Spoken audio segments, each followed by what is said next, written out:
Hello అండి. Welcome back to my channel. So, ఈ vlog వచ్చేసి మీరు ఆల్రెడీ థంబ్‌నెయిల్ చూసే ఉంటారు. సో, నేనైతే భీమవరం మావుళ్ళమ్మ జాతరకొచ్చాను.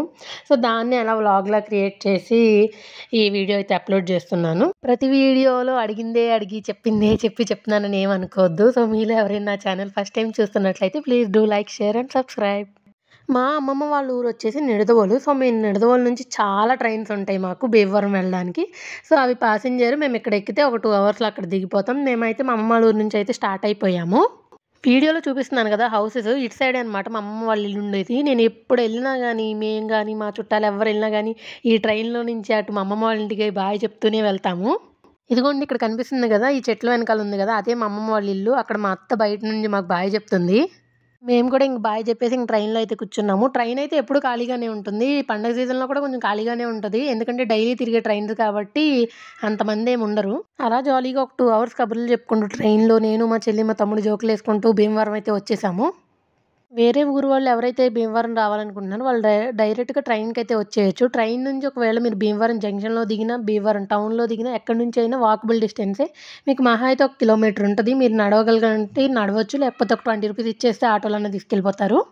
మేమైతే ఫైనల్‌గా ఇక్కడ గుడికైతే వచ్చేసాము. నేనైతే మావుళ్ళమ్మ జాతరకొచ్చి ఒక 5-6 ఇయర్స్ అయిపోయింది. అప్పుడైతే ఎక్కువ మంది జనాలున్నారు. మరి ఇప్పుడైతే మేము లేట్‌గా వచ్చామో తెలీదు. మేమెళ్ళిన రోజైతే చాలా తక్కువ మందే ఉన్నారు. అయినా మేమెళ్ళేపాటికే 2 అయిపోయింది. సో, అందరూ అప్పటికి దర్శనం చేసేసుకొని తినేయడం గూడా అయిపోయింది. మేము ఆ టైంకెళ్ళాం గాబట్టి సో, తక్కువ మందున్నారు. ఇంక మా అమ్మ ఈలోపు ఇక్కడ కొబ్బరికాయలు, పువ్వులు, అరటిపళ్ళు ఇవి తీసుకుంటానంటే ఇంక ఇక్కడైతే కాసేపయితే ఆగాము. కొబ్బరికాయలు, అరటిపళ్ళు, చెప్పులు అవన్నీ పెట్టేసి లోపలికైతే ఎళ్ళిపోయాము. మరి మా అదృష్టం ఏమో కానీ అప్పటి వరకు 2 లైన్‌లున్నాయి. మేము వెళ్ళేటప్పుడు అప్పుడే ఒక ఆవిడ ఒక గేట్ ఓపెన్ చేసింది. ఇంక మమ్మల్ని ఆ లైన్‌లో ఎళ్ళిపోమంది. మేము వెళ్ళిపోయాము. మేము డైరెక్ట్‌గా ఫ్రీ దర్శనంలోకెళ్ళిపోయాము. బయటకైతే వచ్చాము. ఇంకా తీర్థం అంటే చూడండి ఇంక అన్నీ ఉంటాయి కదా! బయటైతే కాయలు, ఇంకా చెక్కలు, ఇంక చాలా చాలా అయితే ఉన్నాయి. సో, మేము ఒక్కొక్కటి చూసుకుంటూ అయితే వెళ్తున్నాము. అలా నడుచుకుంటూ ముందుకెళ్తే ఇక్కడ ఇంట్లో సామాన్లు అన్నీ ఉన్నాయి. ఏ టు జెడ్ అయితే ఉన్నాయి. సో, మనకి ఏం కావాలంటే అయైతే తీసుకోవచ్చు. అంటే ఎవరికైనా ఏమన్నా దొరకకపోతే మీ ఊర్లో ఇక్కడైతే అన్నీ ఉన్నాయి. అంటే మనం పిండి వంటలు చేసుకుంటాం కదా! పండక్కి అరిసెలేసుకోవడానికి, చెక్కడాలేసుకోవడానికి ఈ అన్నిటి రిలేటెడ్ సంబంధించినయి అన్నీ ఇక్కడున్నాయి. చిన్న పిల్లలు ఆడుకునే చెప్పలు గూడా ఉన్నాయి. నా వీడియో ఎవరైనా చిన్న పిల్లలు గాని చూస్తూ ఉంటే మీ మమ్మీ వాళ్ళని తీసుకెళ్ళి కొనిపించమని అడగండి. అలాగే అమ్మాయిలేసుకునే గాజులు, నగలు, పట్టీలు, అలాగే చంపచవరాలు, చెవులీలు ఇలాంటి చాలా అయితే ఉన్నాయి. మేమైతే అలా చూసుకుంటూ వెళ్తున్నాం. గుడిలో మేమున్నది గంట అయితే బయటకొచ్చి చూసింది 2 గంటలయింది. ఇంకా అలా నడుచుకుంటూ ముందుకైతే ఎళ్ళిపోయాం. మా తమ్ముడికేవో డ్రోన్ కావాలంటే ఆ డ్రోను వెతుక్కుంటూ వెళ్తున్నాం ముందుకి. అలాగే మా అమ్మకేవో ప్లేట్లేవో కావాలంట. సో, నడుచుకుంటూ ముందుకైతే ఎళ్తున్నాం. అలా వెళ్తున్న కొద్దీ వస్తూనే ఉంది. ఫైనల్‌గా మా అమ్మకి కావాల్సిన ప్లేట్లయితే కనిపించినియి గానీ వాటితో బేరమే కుదరలేదు. మా అమ్మ ₹20 కోసం బంగారం లాంటి ప్లేట్లయితే వదిలేసింది. మళ్ళీ ఛానల్ ప్రమోషన్ అయితే చేస్తున్నాను. సో, ఇప్పటి వరకు వీడియో అయితే చూసారు కదా! మీకు నచ్చితే కామెంట్ చేయండి, లైక్ చేయండి. ఏదో కామెంట్ చేయండి. ఏదో కామెంట్ అంటే పిచ్చి పిచ్చి కామెంట్‌లు కాదు.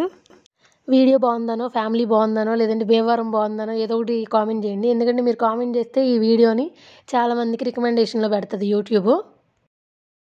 సో, మర్చిపోకుండా అయితే లైక్ అండ్ కామెంట్ చేయండి. అండ్ ఇక్కడ డిబ్బీలున్నాయి కదా! చిన్నప్పుడు ఈ డిబ్బీల్లో తెగ డబ్బులు దాసేదాన్ని నేను.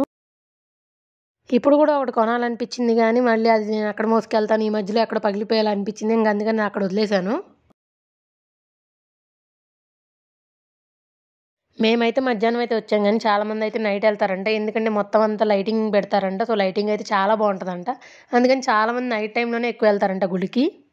అలా నడుచుకుంటూ అయితే ముందుకొచ్చేసాం. ముందుకెళ్ళంగానే అక్కడ ఒక మామ్మగారు చేతి మీద గోరింటాకైతే ఏస్తున్నారు. నాకు చిన్నప్పుడు మా అమ్మ తిరుపతి ఎళ్ళినప్పుడు వేయించిందంట. కానీ అప్పుడు ఏమైందంటే ఇన్ఫెక్షన్ వచ్చి చెయ్యంతా నాకిట్లా ఏంటో అయిపోయిందంట. సో, అందుకని చెప్పి మాకు అప్పటి నుంచి ఏయిచ్చదు. కానీ మా అమ్మగారు మాత్రం "ఏం గాదు నేను 20 ఏళ్ల నుంచి చేస్తున్నాను. ఎవరికీ ఏం కాలేదని" చెప్పింది. ఇంక అందుకని ధైర్యంగా నేను మా చెల్లికైతే ఏయిచ్చేసాను. డిజైన్ ఎలా ఉందో కామెంట్ సెక్షన్‌లో కామెంట్ చేయండి. ఇంక ఇది ఏపిచ్చుకోగానే ఇలా బయటికి ముందుకైతే వచ్చేసాము. ఇక్కడైతే ఇంకా తినేవి కాయలు, పళ్ళు ఇవైతే ఉన్నాయి. అలాగే పప్పు చెక్కలు, జీడ్లు, మామిడి తాండ్ర ఇంకా మాకేవైతే నచ్చాయో అయన్నీ కొనేసుకున్నాము. కానీ పప్పు చెక్క అచ్చయితే నాకు అంత అనిపించలేదు. ఎందుకంటే దాన్ని మొత్తం షుగరే ఉంది. బెల్లం గూడా గాదు. అది బాగా స్వీట్ అయిపోయింది. దానిలో గుళ్ళేమో తక్కువైపోయినియి. కానీ ఇంక కొనేసాం గాబట్టి ఇంకా తినేసాము ఏం జేయలేక. ఇక్కడ గుడిలో భోజనం అయితే చేద్దాం అనుకున్నాం, కానీ భోజనం చేయడానికి అక్కడ అసలు ఖాళీ లేదు. ఇంక అందుకని చెప్పి పులిహోర పొట్లాలు ఉంటే పులిహోర పొట్లాలు కొనుక్కొని తినేసాము. ఇంకా స్టార్ట్ అయిపోయాము. ఇంకా 4:30 ఆ టైం కల్లా స్టార్ట్ అయిపోయాము. మాకు ఇంకా రిటర్న్ ట్రైన్ కూడా అదే టైంకి ఉంది. ఇంక వెంటనే ట్రైన్ ఎక్కేసి మా ఇంటికైతే వచ్చేసాము. ఈ వీడియో కనుక మీకు నచ్చినట్లయితే please do like, share and comment. Next వీడియోతో మళ్ళీ కలుద్దాం. అంతవరకు బాయ్ బాయ్.